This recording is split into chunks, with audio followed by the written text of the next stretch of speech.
Bueno, muy bien, señoras y señores, gracias por esperarnos. Aquí estamos con todo el panel. Una linda media horita tendremos ahora. Sí. Estamos aquí con justamente Pablo Tonelli, prácticamente lo presentó el fiscal Méndez. Le dejó preguntas hechas, así que ahora nos las va a responder en un ratito. Ya vamos a hablar sobre qué está pasando con la justicia y Macri, que eso es lo que me parece que me resulta más interesante de toda esta cuestión de las tarifas, que como ustedes saben, no solamente la Corte frenó el aumento de tarifa de Macri, sino que hoy la justicia fue por Aranguren, digamos, Sí. y le allanaron el Ministerio de Energía, ¿no es cierto? Aquí está José Ignacio de Mendiguren, que es hombre del Frente Renovador, y bueno, fue el primer Aranguren también, ¿no es cierto? En su momento... Explica lo que querés decir, no, digo, oye, viste, le decís Aranguren a alguien y no sé de qué se trata. Claro, pero digo, fue un empresario que decidió ir al gobierno y lo mataron. Sí. Y yo creo, Vasco, que en alguna medida a Aranguren le perdonan menos que a la dirigencia política, porque era empresario y encima de Shell. Claro. Era un bocato di cardinale. Exitoso. Claro, entonces le van a tirar con todo, ¿no? Fíjate que ayer más de la mitad de una audiencia que era para otra cosa se pasaban cuestionándole si era o no accionista de la Shell. Pero la compañera Camaño es la que va por Aranguren. Algunos compañeros tuyos también. Ya vamos a hablar. Bueno, de este lado está el doctor Jorge Haddad, que es uno de los hombres que más sabe de blanqueo y es asesor de empresas. No podemos dejar de hablar de blanqueo en todos los programas de acá a fin de año porque es el tema en el que está la agenda de la vida real, ¿no? Con el agujero, digamos, que deja el fallo de la Corte con el tema tarifas y bueno, ahora se necesita el blanqueo más que antes. En alguna medida. Y el querido José Seaba Serrate, economista, periodista, gran tuitero, hay que seguirlo a José con muy buen sentido. ¿Cómo es tu Twitter? Muy buen sentido del humor. Si yo supiera, J. Seaba Serrate. Efectivamente. Bueno, doctor, ¿cómo va el blanqueo? ¿Qué podemos decir a esta altura del partido? ¿Se sabe algo? ¿No se sabe nada? ¿Qué es lo que hay que mirar para ver si la gente se está metiendo o no se está metiendo? Primero hay mucha inquietud. Mucha inquietud por diversos elementos que no dieron seguridad. Primero, el hecho de tener que depositar el dinero que tengo bajo el colchón. Claro. Eso dejó excluido un montón de gente. Segundo, la posibilidad de la información que yo doy que trascienda. Porque los bancos me van a seguir pidiendo la declaración de impuestos a las ganancias, hasta donde la UIF. Y tercero, el cálculo que hacen financieramente de los títulos que se ofrecen para no pagar. Sí. Son medio una engaña pichanga. Claro, eso, más contra otro tipo de inversiones que yo he escuchado con personas que vienen con sus asesores financieros y me dicen, no, le conviene pagar el 10%, tener la plata afuera, invertirlo en títulos del propio gobierno y en un año y medio recupero ese 10%. Entonces, hay dos temas acá. Uno es lo que se va a recaudar y otro tema es lo que se va a declarar. ¿Hay posibilidades que la FIP, a través de resoluciones, el Comité de la Haya, la AFA, el Tribunal de Disciplina, digamos, que alguien... El COI de los Juegos Olímpicos. Digamos, que alguien modifique algo de lo que se ha hecho para cambiar algunas cuestiones que los especialistas dicen que están trabando el tema del blanqueo? Por ejemplo, la obligación de depositar los dólares. Vos imaginate, con la historia argentina, la gente que tiene los dólares en la casa, los quiere blanquear, le obligan a depositarlo en un banco. Claro, porque la gente dice, no tengo miedo a los impuestos, le tengo miedo a los bancos. Se lo dejan, y le dicen, tiene que estar congelado en el banco. A tasa cero. Sí. Pero no solo tasa cero. Yo te hago un cálculo que este gobierno ha tenido la delicadeza y el buen gesto de invitar a un grupo de especialistas para pedir información, a ver qué es lo que se podía agregar en el decreto reglamentario. Se agregó poco de lo que se pidió. Sí. Por ejemplo, el concepto de factura apócrifa, que no se sabe lo que es, y hay varios conceptos, y dentro de 4 años, por una factura apócrifa que descubren dentro de 4 años, y la FIP lo hace retroactivo, te hacen caer el blanqueo. Claro, el blanqueo se puede caer por una paloma, digamos. Claro, por el 1% de diferencia. El 1% de diferencia. Por un 1%, 350.000. Nosotros propusimos en ese momento como mínimo un 5%, ponele. Entonces, si se te escapó un cuadro o una cuenta que tenía vieja en el exterior... Acá está el Vasco Mendiguren. Hay empresarios pymes que dicen que, digamos, por ejemplo, si quisieran ellos blanquear plata para meter en su empresa, es complicado. No hay un incentivo a eso. Por ejemplo, los fondos comunes de inversión. Para entrar en fondos comunes de inversión hay que poner $250.000 de mínima, y además ese dinero también queda congelado 5 años. Pero si vos en algún momento esa inversión la querés vender, con la diferencia de poder recibir los beneficios que se dan durante ese periodo, pero acá es evidentemente para mí, una mala praxis, surge. ¿Por qué? Porque yo no puedo hacer un fondo común, proponer que pongan plata en un fondo y no existe. Ahora, y no sé quién lo va a manejar. José, los bancos de inversión adentro, afuera, está todo el mundo recomendando a los clientes blanquear, bancársela y entender que, digamos, tarde o temprano esto puede ser un dolor de cabeza, digamos. Así es. Más allá, por eso están todos estos cabos sueltos. Porque esto puede tener éxito con todos estos cabos o con todas estas objeciones que se le pueden plantear.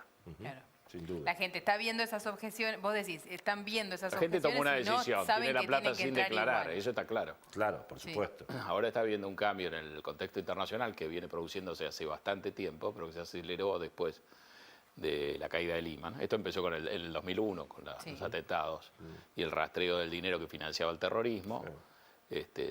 Después de Lehman hubo por primera vez, yo diría, acuerdo entre los países del G7, porque cada uno tenía su paraíso fiscal. Y ahora hay un sistema bastante expeditivo. Uno podría decir que Estados Unidos es el único que juega un partido solitario. Pero bueno, ahí quiero plantear un tema. Yo lo que escucho en casi todas las mesas sobre este tema es, en Estados Unidos no hay problema. Todavía se puede tener la guita en Estados Unidos, porque Estados Unidos no va a informar. Y bueno, después te dicen, no, bueno, pero si la querés sacar, después no la podés sacar. La incertidumbre es muy grande. La incertidumbre es muy grande. Es verdad que en Estados Unidos que Estados Unidos no botonea, digamos. Claro. Eso es lo que están diciendo. No está incluido en este sistema. Convenios de intercambio de información, donde pide la información y se reserva la posibilidad de darlo, como por ejemplo con Chile. Es uno de los últimos. Aparte de ese lo vi. Se reserva la información. La historia nuestra es muy clara. La factura de la lancha de pasarela tardó 4 meses. ¿Vos te acordás? Hace muchos años. Y la dio. En cambio, el tema IBM Banco Nación nunca dio ningún tipo de información. Estados Unidos da la información cuando quiere. Es evidente que en algún momento va a poder entrar a ceder, pero no va a ceder con Argentina, va a ceder con Alemania, va a ceder con Inglaterra, algo de información porque es en ese nivel el problema, no con nosotros. Otra cosa que dicen, propiedades en Uruguay o cuentas en Uruguay, ahí está sonado, ahí hay que blanquear, porque Uruguay directamente abre todo. Boom de tasaciones inmobiliarias. ¿Es verdad eso o no es tan ¿eh? así? Acá más o menos no es tan así. No es tan así, la historia de Maldonado no ha sido muy buena con los inspectores de la FIP, eso es cierto. Tienen información, pero tienen información como las famosas cuentas del HBC 4040, no son reales, las podés impugnar. Hay unas casi 2000 inmuebles, propiedades que están identificados. Pero Pepe, antes de meternos, de volver un poco a la política, hacenos un resumen. La inflación para abajo, dice Fiel, que agosto puede ser más cerca de 1 que de 2.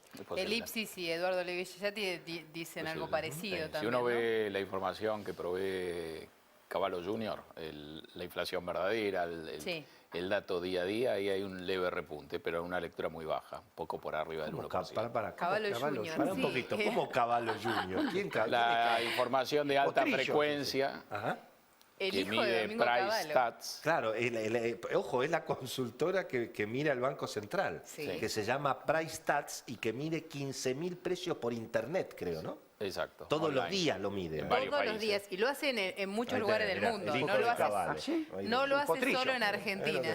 Es una buena información, una buena fuente, bastante rápida. Ahí ha habido, y yo te diría, la primera fuente sistemática como para detectar una caída sostenida de la inflación, porque eso estaba alrededor del 3% en mayo, ha bajado al 1%, ha subido muy levemente ahora. Así que te diría que hay un proceso de caída. Si este fallo se cumple, a lo mejor tenemos que quitarle a los índices el aumento del gas. Vamos a tener deflación. De eso hablamos el jueves pasado, el dilema negativo de cómo corregir esos índices. Yo creo que lo positivo, si uno quiere redondear, es que efectivamente la inflación ha sido sensible a la política monetaria del Banco Central, con alguna demora. Pero si hay déficit fiscal, y si el déficit es mayor, sin se embargo, financia con deuda, sí, ¿no? Entonces no tuviste todo el impacto monetario. Es verdad que buena parte lo estás esterilizando con LEVAC, y la LEVAC al final del día no son más que base monetaria diferida, que el día de mañana se pagará o colocando más LEVAC, o cuando la gente no quiera LEVAC, emitiendo base. Pero digamos, hay una contención, fruto básicamente, te diría, de la política monetaria y también del hecho de que las lecturas de inflación, no la inflación en sí, pero las lecturas suben cuando uno hace una devaluación y unifica el tipo de cambio, y eso implica un salto muy importante, cuando uno le quita retenciones a alimentos, cuando uno ajusta las tarifas, que fueron el grueso del shock que vimos en la primera parte del año. Moderado eso, vemos caer la tasa de inflación, te diría la inercia que había atrás. Es el mismo proceso que vimos en el 2014, cuando también hubo una fuerte evaluación. Así que, ahora, la actividad económica todavía está... Yo te diría que estamos mirando mucho la variación interanual, que da caídas muy grandes, pero que nos dicen menos de lo que pasa ahora y más de lo que pasaba el año pasado. Necesitaríamos una buena fuente de datos desestacionalizados. El año pasado no estábamos espectacular. Si no, pero acordate que hay una recesión que empezó en el tercer trimestre y hubo una expansión muy fuerte, estimulada obviamente por el proceso electoral, que levantó bastante el nivel de actividad, si vos mirás los números, en la primera parte del año. Entonces, en esa comparación tenés caídas muy fuertes. Lo que uno debería mirar es claramente una serie de desestacionalizadas, no hay muchas, la desestacionalización es complicada, y la impresión que uno tiene es que ahí estamos de alguna manera haciendo alguna especie de piso. A ver, señores diputados. Y yo te diría, en 3 meses no te sorprenda si lo que empezamos a ver es una lectura más favorable, y si extendemos más el horizonte, la interanual te va a empezar a dar favorable. Llegó el segundo semestre. Zafó Macri, diputado. Ese es el propósito. Si nosotros, bueno, zafaremos todo, Dios quiere. Yo no soy especialista en economía, eso está claro, pero lo que le escucho decir a los especialistas del gobierno es esto mismo, que la inflación efectivamente está cediendo, que va a seguir bajando en este tan agradable segundo semestre, y pronto, detrás de la bajada de la inflación, tiene que venir una evidente reactivación en la economía y que complete, digamos, el círculo virtuoso que el gobierno busca, que es el de baja inflación y crecimiento. ¿Qué dice el desarrollismo? Yo tengo alguna. El desarrollismo, el ala desarrollista del marxismo. Yo sé que esta parte de la contabilidad creativa, de cómo es, la cual no la entiendo, ¿no? Yo sé que de los problemas estos salís creciendo. Lo que sé es que el nivel de actividad se nos está cayendo. Lo que sé que para que una economía crezca tiene que tener demanda. No conozco crecimiento sin demanda. La demanda externa en este momento está difícil, el mundo está vendedor, no está comprador. Hoy vos ves stock por el mundo que están dando vuelta a precios predatorios porque se prepararon para una economía que crecía, que no crece más. Brasil, ni que hablar. Todo el sector industrial hoy está difícil para que te compre, está más para que te venda. Entonces, hacia afuera podemos aspirar poco en el mercado, salvo el sector agropecuario, manufactura, origen industrial, la caída de las exportaciones, no son solamente estadísticas, son porque no tenemos mercado. Por otro lado, el mercado interno es salario. Si el poder adquisitivo del salario cae, no generas empleo. ¿Qué es lo que va a traccionar el mercado? Frondizi decía, nadie compra una máquina para producir lo que no vende. Entonces aquí hay dos formas. A ver, si vos estás gordo, como en mi caso, y vas a un nutricionista, te hace bajar de a poco. Pero ahora, si yo te encierro en una jaula y tiro la llave afuera, vas a adelgazar, pero sabe cómo quedás. Pero los salarios subieron en pesos, 25, 30%. ¿Cuánto fue la inflación? Y aparte vos fijate que vos tuviste salarios que los ajustaste. Van a subir. Ese es el tuyo. Claro, vos tuviste toda una economía este año que la gente recibió la inflación con los salarios hace un año. Ahora le trajiste las paritarias y encima se lo vas a pagar en cuotas. Que vos digas que eso no sufrió un efecto, tuvo un efecto claro de por qué se cae la demanda. Es el ajuste. Entonces, entonces aquí hay dos criterios. Vos podés salir desde la expansión económica, podés salir desde el ajuste. Son dos criterios, los podemos debatir. Yo no comparto el del ajuste, veo el caso de Grecia, hace 7 años que lo traemos de ajuste en ajuste, y lo único que crece es la tensión social. Ojalá que nosotros encontremos de un ajuste económico, una recesión de este tipo, los caminos del crecimiento. ¿Qué es lo que más le critica a Salvi? No los conozco. El intento de crecer con expansión lo hizo el anterior gobierno y terminamos con un colapso total y absoluto de la economía. Si vamos a volver a la grieta y a la antinomia, corrupción o ajuste. Antinomia no va más. Antinomia no, Vasco. Pero el gobierno anterior intentó crecer sobre la base de la expansión. Pero ya pasó el gobierno anterior, mirá el que viene. Mirá el que viene, el que pasó y mirá lo que dejó. Y mirá lo que dejó. El tema es cómo salimos. Sabés que tuvimos una diferencia, que esto es lo bueno. El PRO quería salir, sabemos todos, del cepo en un día, nosotros hablamos de 100 días. Era un camino distinto. Ellos por el camino del ajuste, nosotros por el camino. Creo que la baña no es un improvisado. De la sensatez, de la razonabilidad. Bueno, créeme que nosotros también pensamos que somos sensatos y razonables. Entonces no es que ustedes la tienen, nosotros somos. Ese latiguillo del ajuste no me parece que sea apropiado. Yo quería que te diga la verdad, hasta ahora pues lo veo. Pero no importa, yo lo que te digo, ¿cómo vemos? Vos me decís hoy cómo lo veo. Pero hablando del blanqueo. Es obvio que la situación yo también quiero que venía... la pregunta es, ¿vos ves una situación más optimista en la UIA? Vos estás en la UIA. Pero ¿sabés lo que es? Parece una letanía. Bueno, no hay un sector que te diga estoy zafando. Antes era el sector automotriz, se nos cayó el sector metalúrgico, cayeron los alimentos. Entonces, cuando vos decís, ¿por dónde puede venir? Vamos a analizarlo. ¿Por qué? Bueno, el gobierno dice que los salarios relativamente van a mejorar de aquí hacia fin de año. Ojalá. Bueno, igual la propia CGT lo dice, ¿no? Reconoce que va a haber caída del salario real en el año, pero que va a ser mucho más baja en este semestre que en el anterior. Primero, lo que más quiero creer es esto. Permitidme que te diga que el industrial argentino no es un japonés, un alemán. Y ve señales. Sí. Hoy espero, yo sé que el gobierno no es lo que quiere instalar, pero que lo explique, cuando vos ves que la señal es que levantaste el ingreso de capitales, subiste la tasa de interés y planchaste el tipo de cambio. ¿Sabe cómo se llamó esto históricamente en Argentina? Bicicleta financiera. Y cuando esto se instaló, nos fue muy mal al campo y a la industria. Entonces, ojalá que no sea, te lo estoy diciendo, pero la verdad, viste, camina, tiene 4 patas, mueve la cola, ladra. Me parece que es un perro. Ojalá que no. Ya, porque en todo el sector agropecuario hay una gran reactivación. A ver, acá tenemos un moderador. Ya está, diputado. Tenemos un moderador. A ver. Cuando vos tomes este año, lo partas en 2 mitades, la segunda mitad va a tener mucho más jugo, más dulce que la primera. Así que si querés una definición de recuperación, eso es lo que vas a tener. Estamos en Olimpiadas, no nos van a dar ni la medalla de oro al crecimiento, yo te diría ni diploma olímpico. Vamos a movernos muy lentamente. Tomá media docena de variables sensibles, compará primer semestre contra segundo semestre, tipo de cambio, el shock que tuviste con el tipo de cambio la primera parte del año, lo que te espera para adelante, la inflación, el shock inflacionario que tuviste, la desaceleración que tenés ahora, paritaria, la demora en el ajuste salarial, los ajustes salariales que los tenés recargados en esta segunda parte, combinados ahora con una inflación que se va a desacelerar. Pero atraso el salario real, atraso cambiario, que también es bueno para la recuperación, no te engañes. No estamos hablando del modelo económico. La recuperación de las finanzas. Claro, no, del sector productivo. Esto es cuestión de tiempo, digamos. Es obvio que la gente va a reconocer la expansión cuando la expansión esté instalada. No lo hace nunca nadie. Esto es anticipado. Digamos, el segundo semestre, por ejemplo, para el Banco Central, empezó cuando el Banco Central puede bajar la tasa de 38%, hace bastante tiempo, y lo sigue produciendo. Entonces, cuando vos separás con la cabeza fría, independientemente de la camiseta, después ponete la camiseta, pero primero mirá las variables que son relevantes y vos vas a ver muy claramente que el primer semestre está recargado el shock y el ajuste, y el segundo semestre viene más...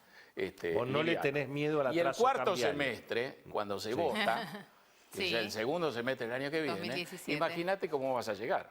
Entonces, esto es muy sencillo. Acá hay un diseño de política. Las elecciones se ganan con atraso cambiario, va.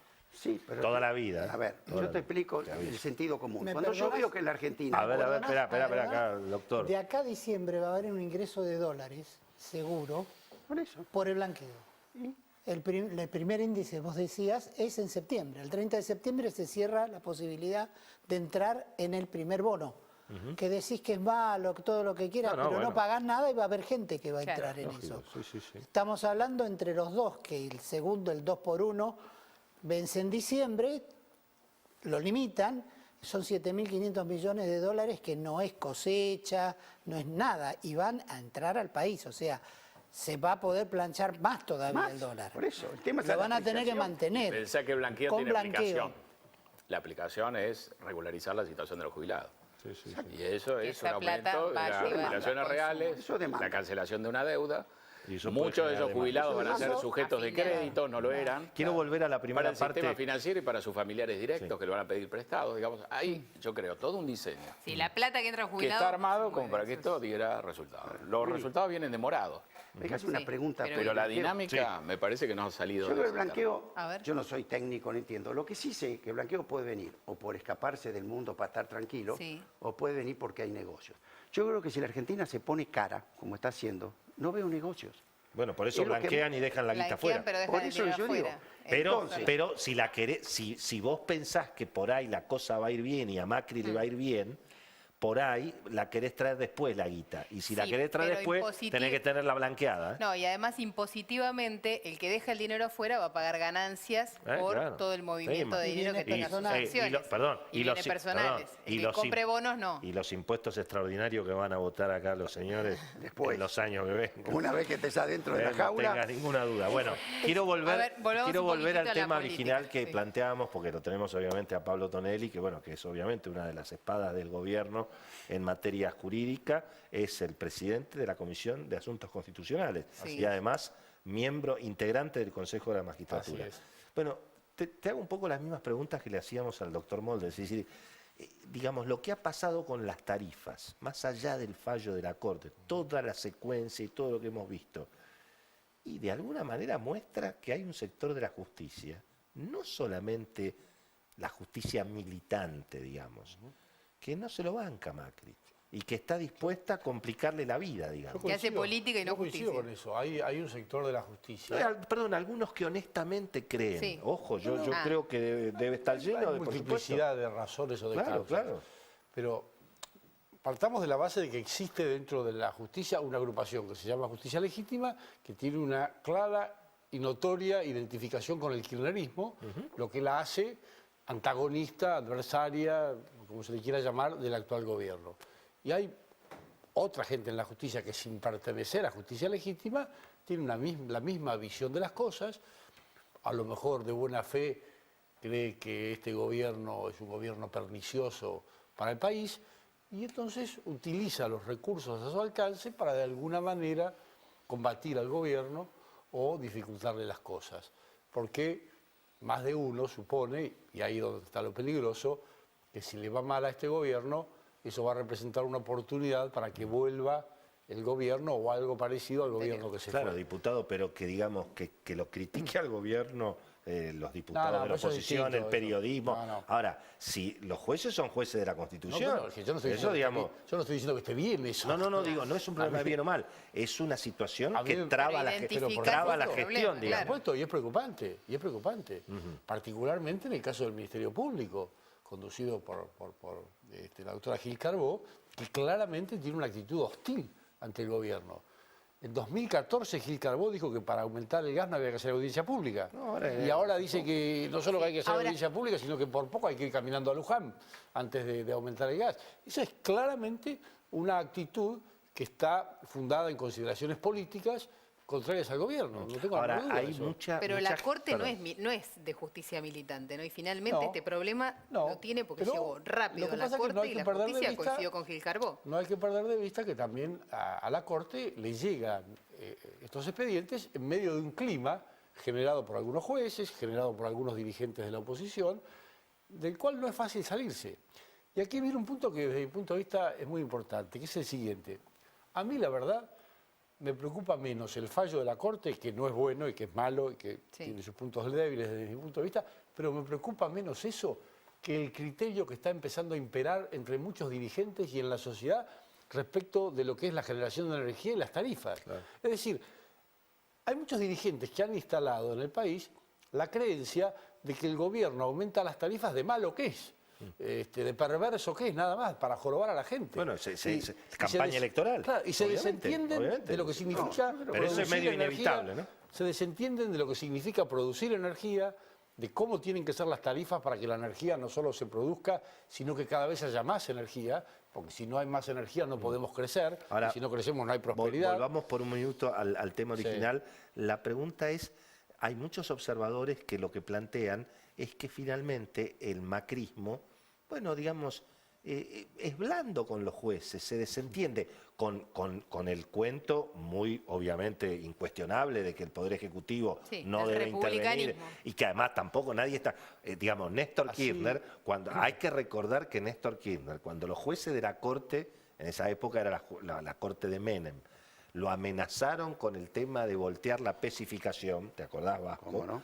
Kirchner fue la primera cadena nacional, los denunció a todos y le pidió juicio político a todos. Nadie está pidiendo que Macri haga eso. Eso no lo vamos a hacer. Eso está claro que no. Pero los jueces te dicen, los jueces dicen, bueno, pero el gobierno no actúa. Fíjate, Germán Molde dice, la política no actúa. Exactamente, pero hay que acostumbrarse a que esto funciona así.